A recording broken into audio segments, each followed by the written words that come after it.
From Washington, D.C., this is Middle East Focus. Hello and welcome to Middle East Focus, a weekly podcast on regional affairs and U.S. policy, produced by the Middle East Institute in Washington, D.C. I'm Jerry Feierstein. I am the director of the Arabian Peninsula program at the Institute. Today we're going to be talking about the Yemen civil war. 10 years has passed since the Houthis came into Sanaa and seized control of the government, beginning a series of events which culminated in the outbreak of fighting that continues on and off until this day. I am joined in the broadcast by two of my favorite Yemen experts, Nadwa Al-Dawsari and Fatima Alasrar, both of whom are with me in the Arabian Peninsula program at MEI. Let me begin with you, Nadwa, just to talk about where we are 10 years on and what your sense is of the state of play that we're currently experiencing. Well, 10 years into the war in Yemen, the country has suffered very much. The people of Yemen are suffering from a massive humanitarian crisis. People have been without salaries since mid-2016. There's a stalemate. There's a truce. There's been a truce since 2022, April 2022, between the Saudis and the Houthis. But there's a truce. It's, in my opinion, it's the calm that precedes the storm. The Houthis have evolved from a small group that has taken over the capital with support from President Ali Abdullah Saleh in 2014 into a regional threat, security threat. They are threatening shipping in the Red Sea. They're sending missiles thousands of kilometers away into Israel. And the war in Yemen there doesn't seem to be any end in sight. There's very little prospects for a political settlement. The Houthis insist that they are the only legitimate authority, and they're preparing to take the rest of the country by force. And so it's pretty grim, in short. Fatima, there has been, of course, actually throughout this entire period, UN efforts to negotiate, to mediate between the two sides, beginning actually in September of 2014 and continuing until today. Where do you see the prospects? You and I wrote a piece on the Yemen civil war a few weeks ago. Where do you see the state of play in the negotiations, not only with the UN, but also with the Saudis? The peace process is complex, and I think largely it depends on the intentions. Where are we going with this? Where are we going with the peace? Is it peace for Yemen, or is it for certain small areas of negotiations that we're talking about? The last of the UN brokered agreement was that on the economic crisis in Yemen, where the situation was completely abysmal. Yemen was on the brink of famine due to a series of economic policies that were taken inside the country that honestly were driven by Houthis kind of policies that shifted the economic situation in Yemen and affected the internationally recognized government and the areas that they preside over. The last UN brokered agreement was not seen favorably by a lot of Yemenis. And frankly, it's because it kind of overturned a really good government and central bank position in which the central bank was supposed to stop any kind of dealing with the Houthis and sever all of that stopped. It's in part due to some of the Houthis' bad policies, including their rejection of using interest rates in banking, which created a huge liquidity crisis in Yemen. So the UN and the Saudis exerted pressure on the Central Bank of Yemen to overturn that decision and to allow the banks and the exchange places that have been dealing with the Houthis to do that again. And I don't think, and a lot of experts don't think that was particularly a very sound decision, really. I mean, we're thinking about it doesn't really help either in the short term or the long term. And it seemed like it was a politically motivated decision to de escalate. So essentially, and all of this kind of ties to Houthis' escalation on the Red Sea and on Israel. The more that they are able to get Yemen embroiled in geopolitical conflicts, the more power that they have. And this is essentially how they have leverage in peace negotiations. So, to sum this up, I think what's happening on the UN level, and even with the Saudis, is trying to find ways where the Houthis are not going to escalate. So, it doesn't necessarily have to do with peace in Yemen, but it has to do with how can we stop these bad guys from doing harm everywhere? How do we placate them so that they stop attacking the Red Sea? How can we placate them so that they don't cause more damage by opening another southern front on Tel Aviv? It's just kind of like most of these efforts are just saving face for the UN, for the government of Yemen, for Saudi Arabia. And it doesn't really make me feel optimistic about a general peace process in Yemen. It's becoming murkier with the lack of resolution to the Houthis' military power. And the more that the Houthis are taking this on, or taking their military incursions to a regional level, the more that we seem to maybe rush to think about peace as just really deal making. And that's really disappointing. I want to stay on that for a second, Fatima, and ask you there was a view or an assumption, at least some months ago, that to the extent that the Houthis could wrap themselves, if you will, in the Palestinian flag and claim that their actions in the Red Sea were in support of Palestinians in Gaza, that it would be relatively well received amongst Yemenis who historically have been very strong supporters of the Palestinian cause. How do you think that that's playing out now? Do you think that Yemenis, broadly speaking, including those who don't necessarily support the Houthis, still think that their actions in the Red Sea are just and should continue? Or is there a growing disillusion among Yemenis with what the Houthis are doing, which, of course, is bringing a new wave of external attacks onto Yemen? Right. The Houthis, when they see Palestine, they really see an opportunity and they jump on it. So basically, they have a real knack for exploiting moments of turmoil and instability and turning humanitarian catastrophes elsewhere into an agenda that they want to sort of like say, okay, we're the champion for human rights and freedom, when in fact they're not. And I think after 10 years of conflict and their control, they're really exposed for the violent group that they are. They're exposed as, and you really can't talk about Houthis without talking about Iran.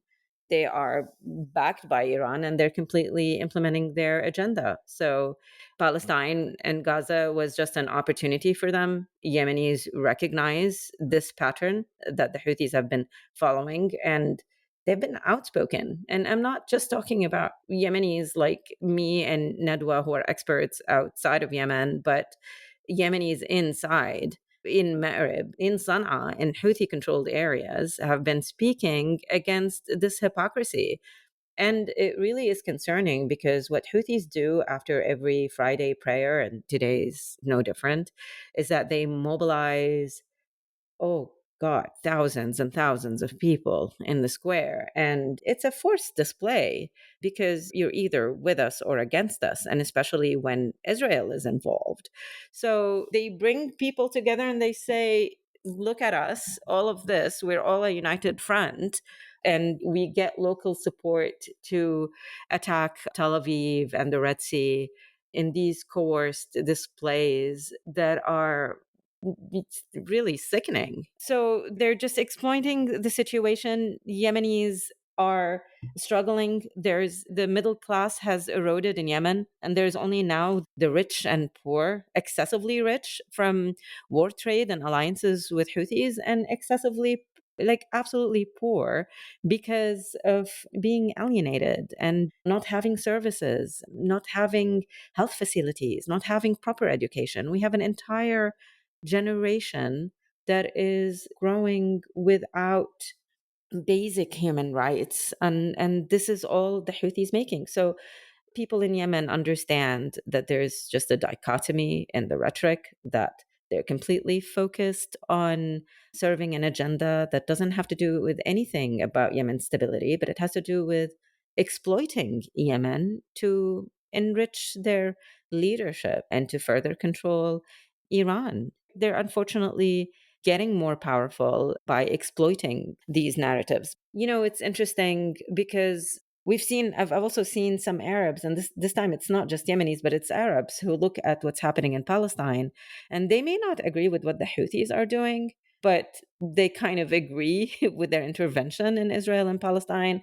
And I'm seeing Yemenis inside fight that narrative by exposing the Houthis as who they are. And I think this is why myself and Nadwa and others and Ibrahim, we talk about things on the local level in Yemen, because we're so concerned that this part of the story is going to go away, that no one is going to understand that there's actually resistance inside. This is why for the past 10 years, we're saying that the Houthis have no friends in Yemen, but their power is growing through violence, through sheer violence.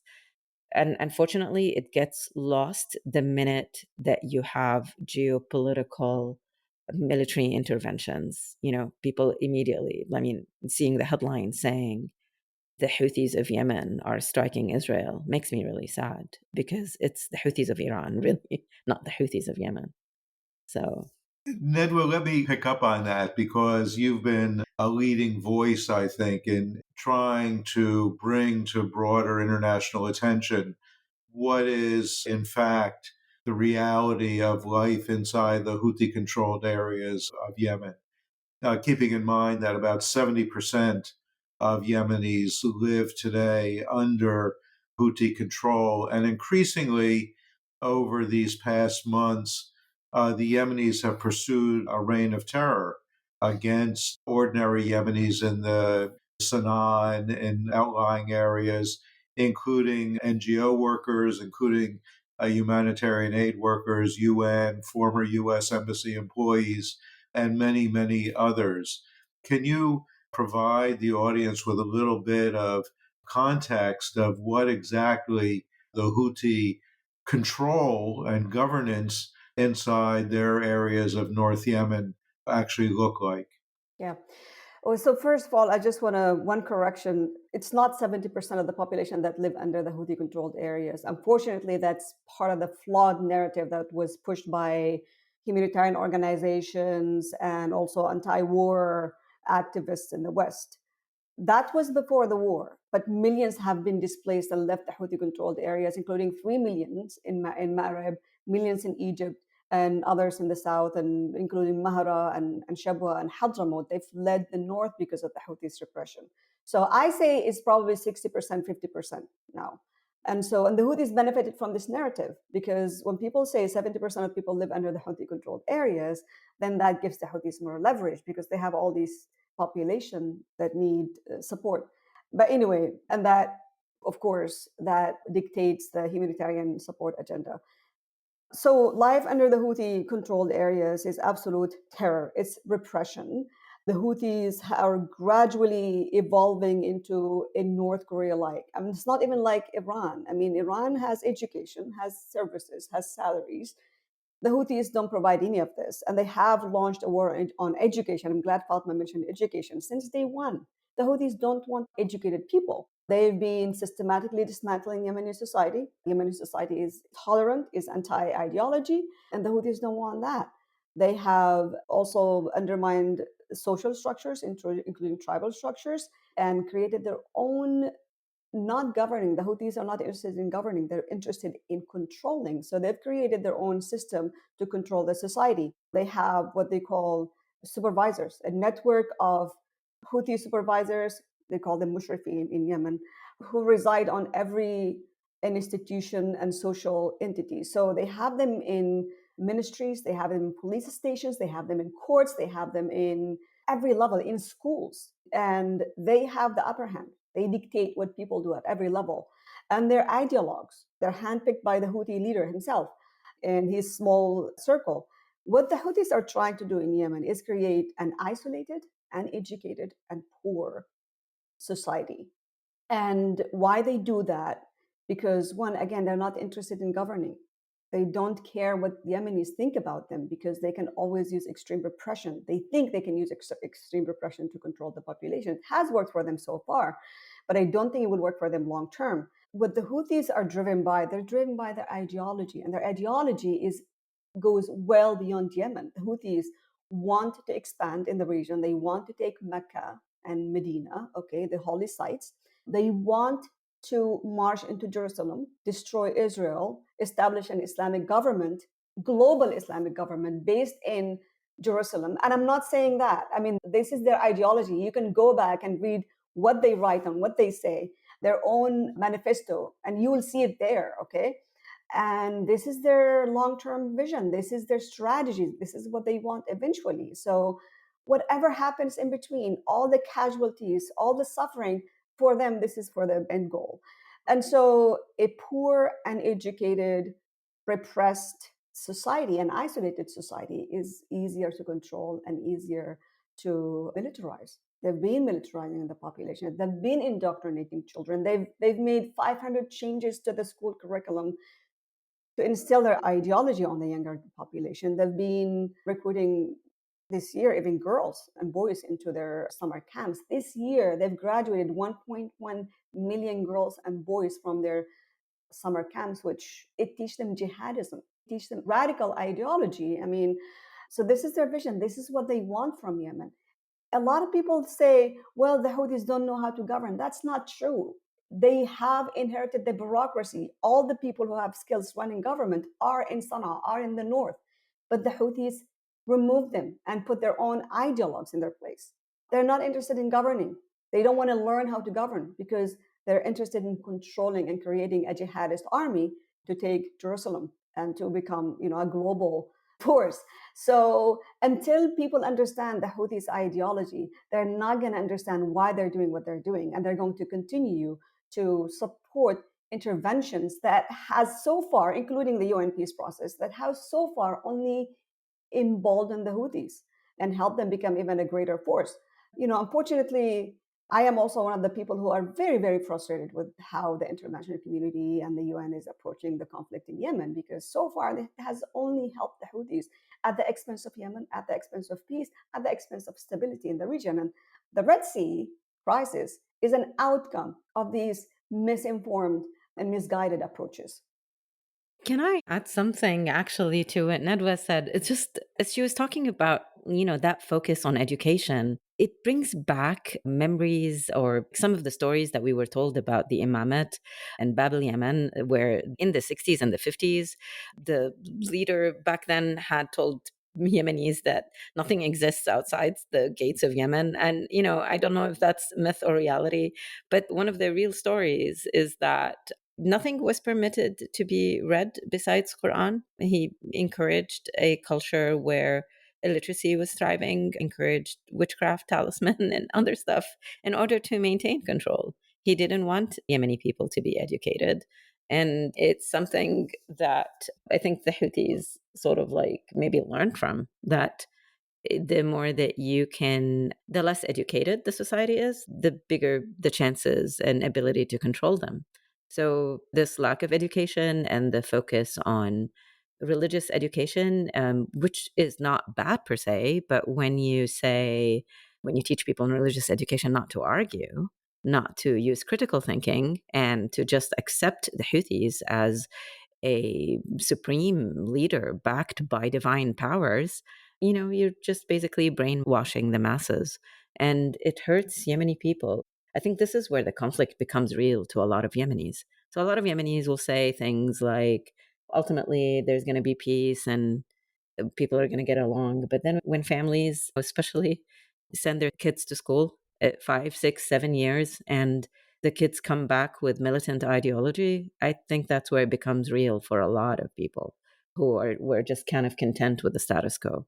And we know a lot of people inside Sana'a, and And what is really sad is this mass exodus. Every year, there are people just leaving Houthi areas, either to government controlled areas or outside of the country. Yemen is somewhat becoming even more and more, and again, I'm not saying Yemen, just some of the Houthi controlled areas are becoming more and more kind of, they're being made in the Houthis' image. And that's not what Yemen's all about. So that's really unfortunate. Let me follow up on that with the time remaining to us. Let me ask both of you to look forward a little bit. The fundamental thesis of international engagement on Yemen over these past 10 years has been that any kind of resolution of the conflict would include some kind of power sharing with the Houthis, that you would have the internationally recognized government, the political parties that are part of that, along with the Houthis agreeing to share power. Now, we know from history, whether you look at the outcomes of the National Dialogue Conference, if you look at the PNPA agreement that was more or less dictated by the Houthis in September of 2014, if you look at the Stockholm Agreement, if you look at any of these agreements, the track record of the Houthis in honoring agreements that they've reached is not particularly good. And that includes, Fatima, the agreement that you were talking about, this economic agreement that was forged just a few weeks ago. I guess looking forward, the question would be, how do you see this ending? And do you believe that there are circumstances under which the Houthis could be part of a way forward? Or do you believe that successful end to the civil war requires defeating, if you will, if that's even possible, the Houthis? Nadwa, let's begin with you. Okay, these are really, really good questions. So, yeah, political settlement with the Houthis, the power share. The Houthis do not believe in power share. They believe that they are the only representatives of not only Yemenis but the Muslim world. The Houthi leader supporters, close aides, are calling him the leader of the Muslim nation. And so they don't recognize the Yemeni government. They don't recognize none of the other parties. And they call all of them mercenaries, okay? And so how do you have a power share with a group with a mentality like that? On the other hand, the Houthis have been reinforcing front lines. They've been preparing for escalation within Yemen. They have said explicitly, time and again, that their goal is to control all Yemen. Okay. Power share with who?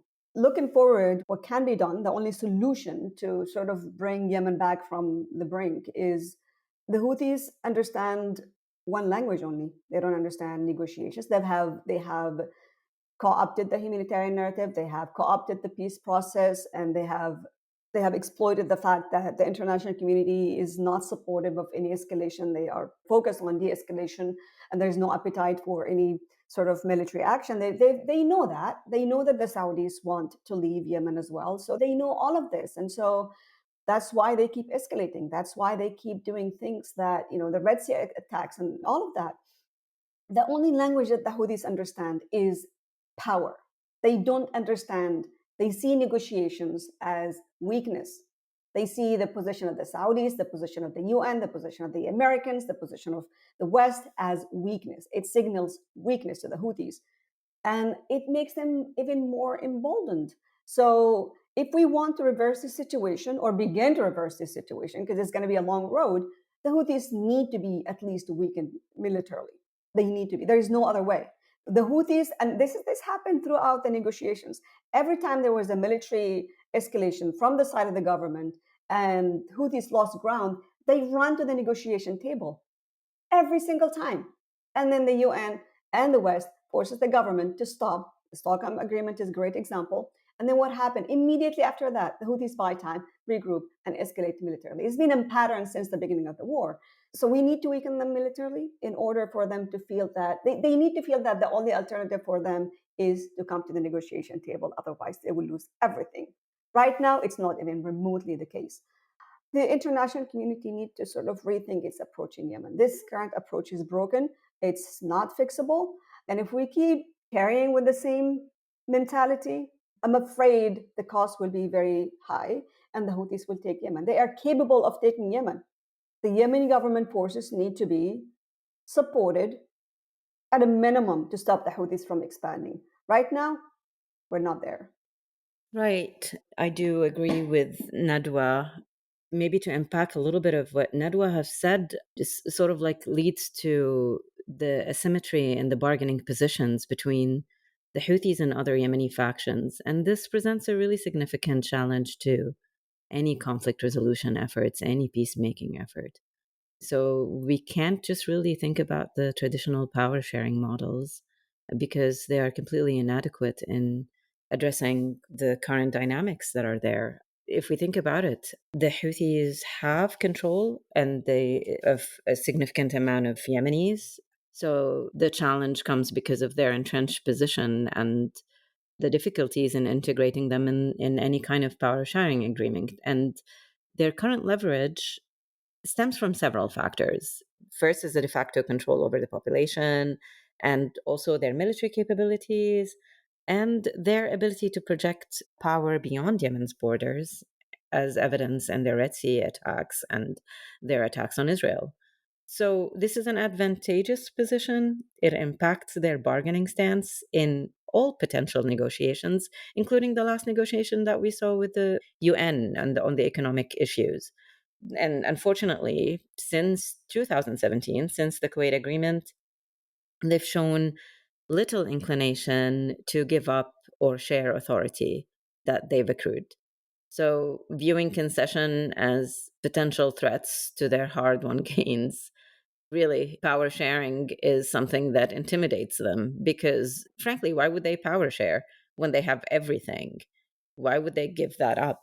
So their intransigence is further complicated by their ideological framework that Nadwa talks about, which is all about the divine right to rule based on their Zaidi lineage. So we have institutional incompatibility as well. Their governance model is heavily influenced by this religious ideology, and it stands in really stark contrast to their federal democratic system that was Yemenis were trying to push after the national dialogue process. And throughout the past 10 years of conflict, there is a huge trust deficit. Trust has eroded between the Houthis and all Yemeni parties. Initially, they were working with the GPC, now, no more. So, this lack of confidence undermines any potential for any genuine power sharing arrangement. And of course, we can't talk about this. We can't talk about the Houthis without talking about Hezbollah and Iran. So, whether, and I know a lot of people disagree with the influence of Iran. So, whether it's perceived or actual, all of this complicates the relationship with regional powers and it complicates the relationship with Saudi Arabia. And this external dimension of the Houthis and Iran relationship adds so much complexity to power sharing negotiations. This shouldn't mean that we should go to Saudi Arabia or Iran to seek for peace in Yemen, but we should find ways to really isolate the Houthis from their funders. And finally, their military strength and control over key territories, but the military strength, it's currently unmatched with any other faction inside Yemen. This will always give them an advantageous position in the negotiation. And the imbalance of power, it makes it just really challenging to incentivize them to accept a diminished role in any type of government.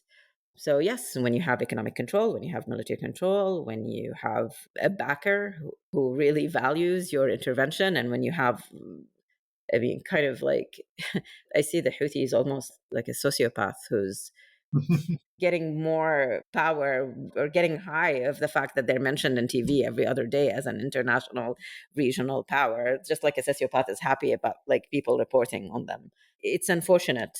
And we kind of are standing at a loss in front of all of this. And negotiating all of this is very difficult. And the international community hasn't proven for the past 10 years capable of solving Yemen's conflict. I know we say to solve Yemen's conflict, it all has to be Yemeni. But is that even true when there's no military power on the ground and there are just very fractured government and factions all around? Unfortunately, I'm not optimistic. I don't think the situation is going to be good. I think what likely is going to happen is intervention in the style of Iran or Afghanistan style intervention in Yemen, where you see big powers, the United States, and a group of international, actors, United States, Europe, and Israel intervening to dislodge the Houthis at the expense of people in Yemen. So all of this concern about a humanitarian crisis is going to evaporate once Israeli and American interests are threatened. And I think the Houthis don't care. And yes, the chances of us intervening, like, I think we're writing so much about this because we want to prevent an all-out war inside Yemen, and that really what scares me. And that's where I see the future is heading, because no one is taking action at the moment. Yeah, that's kind of a gloomy prediction. This whole question, it kind of goes back to Nadwa's point about strengthening the forces of the anti-Houthi elements inside of Yemen. But the problem with that, of course, is that that's a very long-term prospect. As we know, the anti-Houthi forces are deeply divided amongst themselves. Outside intervention, as long as people think about it only in terms of air power, I don't think anyone is looking to intervene on the ground against the Houthis. That you're never going to defeat the Houthis from the air. So that's kind of the dilemma. And of course, not defeating them by the air, trying to do something else would be devastating for millions of innocent Yemeni civilians.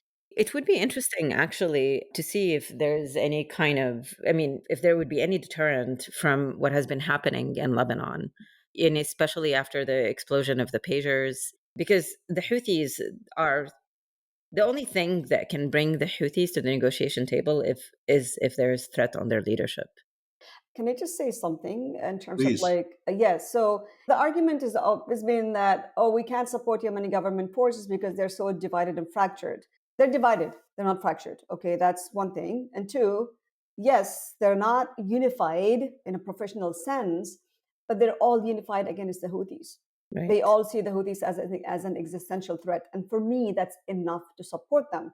Because the alternative is what Fatima said. The alternative is the Houthis take Yemen, and then we don't have an ally on the ground to help us defeat the Houthis, or at least prevent the Houthis from becoming a permanent regional threat to regional security and international security.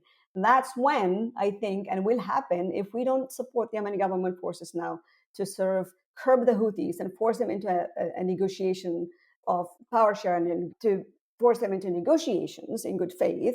What's going to happen is that the Houthis will take Yemen. They will become even a greater threat to regional security and international security, especially in light of Iran's expansion into Africa now. And this is a new development, and also Russia also starting a relationship with the Houthis, providing them with missiles and exploiting that to sort of distract the US from Ukraine. What's going to happen when the Houthis become a permanent threat to international shipping, to international security? What's going to happen? The US is going to invade Yemen. That's not a good scenario. It's not going to solve the problem. We have a solution now, and we need to be strategic. The problem is that the West is not strategic. And I'm afraid that if we don't think about this strategically now and act right now, 5 years down the road, it will be too little, too late to do anything. And I think, the world will be in trouble. And it's not going to help to have regrets then. Anyway, so I just hope that for change, the West will start thinking strategically. I'm not optimistic because that's not the pattern. That's not how the West operate. But I have to say that that's what should be done to avoid, even much worse scenarios. But then, I think we probably need to wrap up. But let me just ask you this question. How do we suppose that the U.S. decided that we were going to help arm and train anti-Houthi forces? Who are they?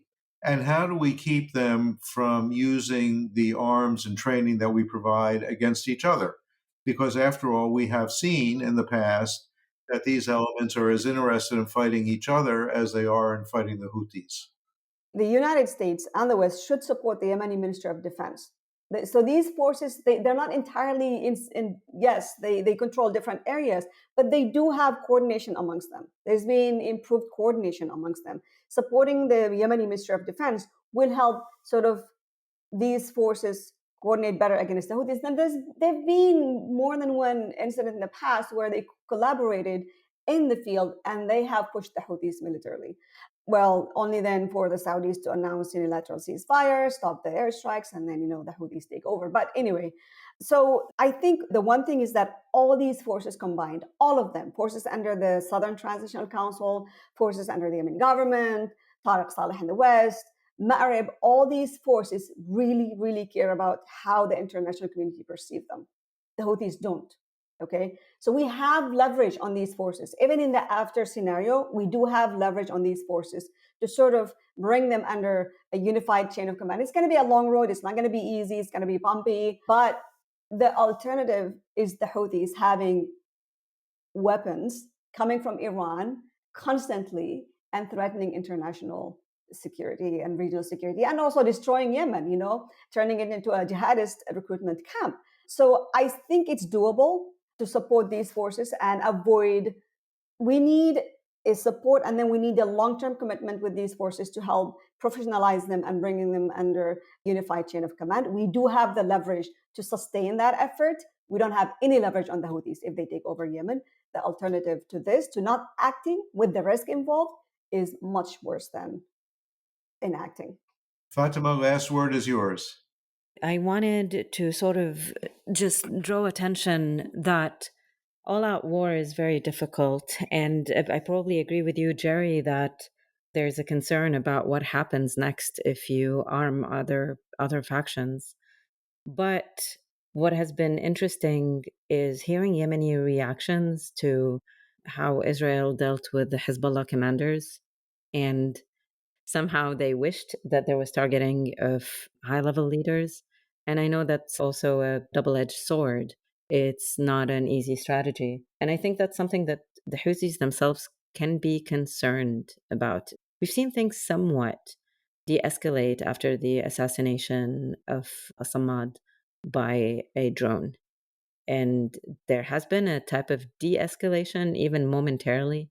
And I think that more focus on the leadership might be wise, more threats on the leadership, because what the Houthis are doing currently is they're threatening the region without any consequence. And they're okay with all-out war. They're okay with weakening government forces and getting engaged on the ground because, let's face it, they're hiring civil servants and giving them guns and telling them to go fight their families across the borders. So really, there aren't deep cleavages. People are fighting their families. And I think that's really catastrophic. So it would be better to go to the source. And the other bigger source is Iran. We have to take action in terms of Iran's funding and supporting the Houthis. Weapons are still being smuggled. So stricter monitoring on land and sea is crucial. It's no time for the US to reduce its presence on maritime waterways. So all of this is extremely needed. More intelligence is needed, more cooperation is needed, and a unified strategy with Saudi Arabia and the UAE and the Yemeni government. Because if that strategy is there, we won't fear Saudi Arabia getting under threat by the Houthis. I mean, essentially, Saudi Arabia is agreeing to Houthis' demands because it fears that it's not going to be protected by the US. So we need to give guarantees to our partners in the region. And the US needs to walk the walk and talk to talk. Not just talk to talk, but walk the walk. That's it. Thank you. Okay, thank you. And I'm afraid that's all we have time for today. I want to thank Nadwa Al-Dawsari and Fatima Abu Alasrar for joining me. And also thanks to all of you, our listeners, as well as to Elliot Sanders, our podcast producer. You can subscribe to Middle East Focus on Spotify, Apple Podcasts, and other podcast providers. And you can also follow all of MEI's coverage, including on Yemen, on X, Instagram, Facebook, and YouTube. and subscribe to our email newsletters for the latest analysis and information about upcoming events. I'm Jerry Feierstein, and we will see you all next week. This has been a presentation of the Middle East Institute. To support MEI's programs and podcasts, please donate at www.mei.edu. Thank you for your support.